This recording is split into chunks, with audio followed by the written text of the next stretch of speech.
আসসালামু আলাইকুম। আমি ঢাকা মিরপুর থেকে এসেছি, নৌবাহিনী কলেজের একজন ছাত্র। আমার নাম মোহাম্মদ ফাওয়াজ।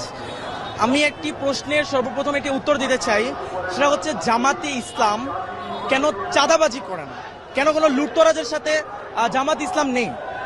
মূলত আমি প্রথমে একটি কথা বলে দিতে চাই, সেটা হচ্ছে আমাদের অন্যান্য দল যদি আমরা দেখে থাকি গত 53 বছরে আমাকে একটা দল, আপনি আমাকে ইন্ডিভিজুয়াল দেখাবেন যে একটি সেবামূলক প্রতিষ্ঠান কিংবা কর্মসংস্থান তৈরি করেছে। কোনো দল পাবেন না।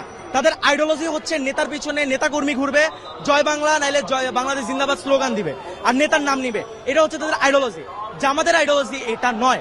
তাদের আইডিওলজি কিভাবে একটি নতুন প্রতিষ্ঠান তৈরি করা যায়। আপনি যদি গত 53 বছরে খেয়াল করেন, অসংখ্য জামাতের হাসপাতাল, অসংখ্য ব্যাংকিং সেক্টর তৈরি করা হয়েছে, যার কারণে জামাতে ইসলামের যে নেতাকর্মীরা রয়েছে পড়াশোনা শেষে তারা যদি চাকরিও না পেয়ে থাকে তাদেরকে ওইখানে নিয়োগ দেওয়া হয়, এবং যার কারণে তাদের চাঁদাবাজি কিংবা এইসব কাজে লিপ্ত হতে হয় না, এবং যার কারণে তাদের চাঁদাবাজি কিংবা এইসব কাজে লিপ্ত হতে হয় না, এবং যার কারণে তাদের চাঁদাবাজি কিংবা এইসব কাজে লিপ্ত হতে হয় না, এবং যার কারণে তাদের চাঁদাবাজি কিংবা এইসব কাজে লিপ্ত হতে হয় না, এবং যার কারণে তাদের চাঁদাবাজি কিংবা এইসব কাজে লিপ্ত হতে হয় না।